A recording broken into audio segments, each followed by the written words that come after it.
सब जगन्नाथ भगवान के भात का प्रसाद पाते हैं। जो पावे सोई धन्य हो जावे। हाँ, प्रसाद की बड़ी महिमा है। एक राजा हुए, भक्तमाल में चरित्र आया है। एक राजा हुए, प्रसाद निष्ठ राजा। उनकी आदत थी जब तक जगन्नाथ जी का भात आ ना जावे तब तक वो भोजन नहीं पाते। पाते जरूर, प्रसाद में भी पावे पर पावे। पुजारी जी रोज जाएं, राजा तो राजा, प्रसाद लेके जाएं, वो प्रेम पूर्वक पावे। भगवत भक्त भी थे, ऐसा नहीं कि अभक्त थे, भक्त थे। एक दिन चौपर खेल रहे थे, पांसा वाला खेल। पुजारी जी प्रसाद लाए, मती इनकी मारी गई होगी, तो ये एक हाथ में चौपर के पांसे थे। तब तक पुजारी जी आ गए, तो दूसरे हाथ से इन्होंने स्पर्श कर लिया, बाएं हाथ। कहा महाराज स्वीकार है। पंडा जी को बड़ा बुरा लगा कि हम तो राजा होने के कारण रोज प्रसाद लाते हैं और आपने ऐसे स्वीकार कर लिया, बाहर में गया, अब नहीं देंगे प्रसाद। सो पंडा जी ले गए। जगन्नाथ महाप्रभु की इच्छा होगी। इधर रात हुई तो राजा घर आया, तो कहा कि प्रसाद तो हम पाएंगे, फिर भोजन पाएंगे। तो रानी ने पूरी बात बताई। बोले गड़बड़ हो गया है, आज प्रसाद नहीं मिलेगा। क्यों? पंडा जी वापस ले गए, आपने बाएं हाथ से स्वीकार कर लिया है तो नाराज हो गए। राजा को बड़ा बुरा लगा, मन भी बड़ा खिन्न हुआ, खूब दुखी भाई कि भूल तो हमसे हो गई। बात तो ठीक है, पर इस भूल का प्रायश्चित क्या है? रात भर भोजन नहीं किया। सुबह हुई तो ब्राह्मण पुजारियों को बुलाया, आचार्यों को बुलाया। हमारे अपना नहीं कहा, सीधा पूछा, किसी भी व्यक्ति के द्वारा कोई अपराध हो जाए तो क्या करना चाहिए? महात्मा बोले त्याग देना चाहिए। कोई बोला मार देना चाहिए।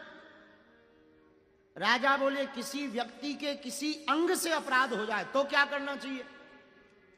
अब महात्माओं को यह थोड़ी पता था। महात्मा बोले काट देना चाहिए।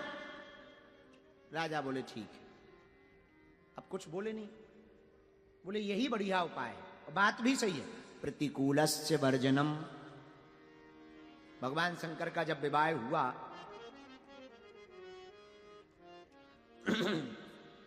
तो शंकर जी के सती के पिता ने जब यज्ञ रखी तो सबको बुलाया, भोले बाबा को नहीं बुलाया।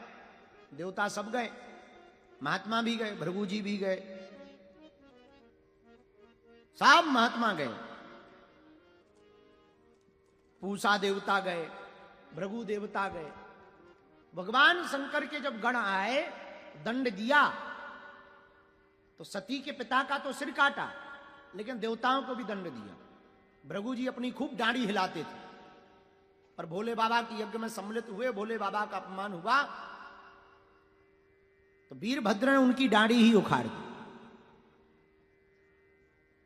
एक देवता थे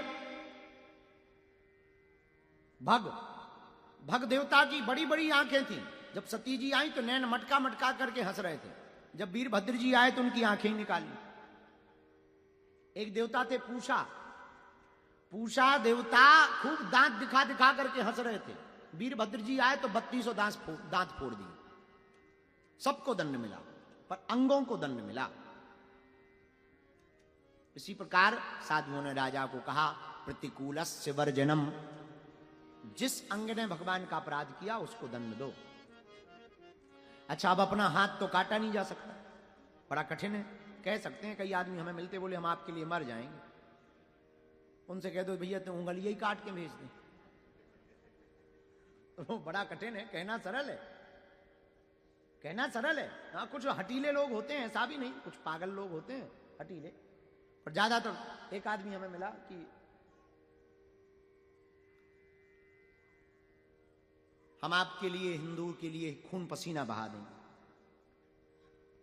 हाँ, उन्होंने कहा कि आपके लिए जहां जरूरत पड़ेगी वहां पसीना की जगह खून बहा दें। हमें लगा बड़े सज्जन हैं, बहुत हिंदुत्व के प्रति हमारे प्रति भाव अच्छे हैं, हम उन्हें बड़ा लिफ्ट देने लगे। कुछ दिन में वो हमारा ही खून पसीना निकालने लगे। आओ, रोज गाड़ी लेके आ जाए, अब इस पे कृपा करो, अब यहाँ चलो, अब वहाँ चलो, अब यहाँ कृपा कर दो, अब वहाँ कृपा कर दो, ये बहुत परेशान है। अरे हमने कहा सब तुम्हारे ही आदमी परेशान है, बाकी और कोई परेशान नहीं। तब हम समझ गए ये इन्होंने कहा था कि हम आपके लिए खून भी अपना निकाल देंगे, बात ये थी कि हम आपका खून निकाल देंगे। हमारी समझने में बड़ी देर हो गई, 1-1.5 साल लगे समझने में, हम समझ गए, पर हमने उनसे दूर ही से राम राम करी। हम कभी अब आजकल आते ही नहीं, जो कहते थे कभी कि हम आपके लिए खून भी दे देंगे पसीना की जगह। अब आज जब हमारी पदयात्रा हुई तब हम 9 दिन नहीं आए, वो 9 दिन में एक भी दिन हम कहे अब पसीना की जरूरत थी, हमारा तो निकला है, खून निकालने वाले से नहीं आए। तब हम समझ गए ये कि भैया ये लोग बड़े अद्भुत हैं, विचित्र लोग। हाँ, प्रतिकूलस्य वर्जनम, अपना हाथ काटना कठिन है, पर राजा के द्वारा अपराध तो हुआ था, प्रसाद नहीं लिया था, तो बड़ा परेशान हुआ, प्रायश्चित करने लगा। अब दंड कैसे दें? रात भर जगा तो आंखें लाल हो गई। तो दूसरे दिन मंत्री ने कहा कि क्या बात है, आपकी आंखें बड़ी लाल हैं, सोए नहीं क्या? राजा ने एक कहानी बनाई। बोले क्या बताएं, रात को एक भूत बड़ा सताता है। कैसे? बोले हमारे कमरे में आकर के एक सुराग है, उसमें से हाथ निकालता है और बड़ा हैरान करता है। मंत्री बोला एक काम करो, आज दूसरे कमरे में आप लेटो, हम आपके कक्ष में लेट जाते हैं, आने दो भूत के हाथ को, काट देंगे हम। राजा बोले हाँ यही करना है। रात के समय राजा दूसरे कमरे में छिप गया, जहां वो सुराग था, स्वयं जानबूझ करके हाथ निकाल दिया और आवाज करने लगा। मंत्री की नींद लग गई थी, वो उठा, जैसे ही हाथ को देखा तो समझा भूत का हाथ, ली तलवार और काट दिया। राजा का हाथ कट गया। अपने कटे हुए हाथ को अपने हाथ को दंड दिया और मन ही मन कहा कि ठीक हुआ, इसने भगवान का प्रसाद की अवज्ञा की है, इसको यही दंड मिलना चाहिए। मंत्री बड़ा भयभीत हुआ, खूब रोने लगा। ऐसा बताते आप, हम ऐसा करते? राजा बोले नहीं ठीक हुआ। सुबह पुजारियों को पता लगा, भगवान श्री जगन्नाथ महाप्रभु ने स्वप्न में पुजारियों को कहा कि जाओ हमारा प्रसाद पाओ। पुजारियों ने भगवान की आज्ञा, श्री महाप्रभु की आज्ञा पाकर उस राजा के हाथ को उठवाया, कटे हुए हाथ को, और जगन्नाथ जी के बाग में लगा दिया। जैसे पेड़ लगाया जाता वैसे ही हाथ को लगा दिया और महाप्रभु श्री जगन्नाथ महाप्रभु का प्रसाद भेजा। और जैसे ही राजा ने प्रसाद पाया, जगन्नाथ महाप्रभु की ऐसी कृपा हुई कि हाथ ज्यों का त्यों हो गया। रुको, पर जो हाथ कटा था वो तो पुजारियों ने जगन्नाथ जी के बाग में जाके लगा दिया, वही कालांतर में पेड़ बन के बड़ा हुआ और उसमें पत्ते निकले। और जगन्नाथ भगवान ने आज्ञा दी, आज के बाद हमारा प्रसाद अगर लगाया जाएगा, इसी राजा के कटे हुए हाथ की निकलने वाले पत्तों का दोना बना करके इसी में लगाया जाएगा। श्री जगन्नाथ महाप्रभु को आज भी वही प्रसाद लगता है, उसी पत्ते पर। हाँ, महाप्रसाद का बड़ा महत्व है।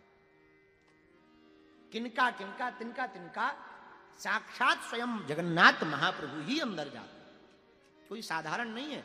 साधारण बात मत समझना, एक एक किनका किनका, एक एक दाना दाना साक्षात श्री जगन्नाथ महाप्रभु ही अपने शरीर को स्पर्श करते हैं। और जो भी जगन्नाथ, कई ऐसे संत हैं भारत के जो जगन्नाथ जी का किनका जरूर रखते हैं। हम जब बैठे अभी कथा में, पुड़िया कहाँ गई?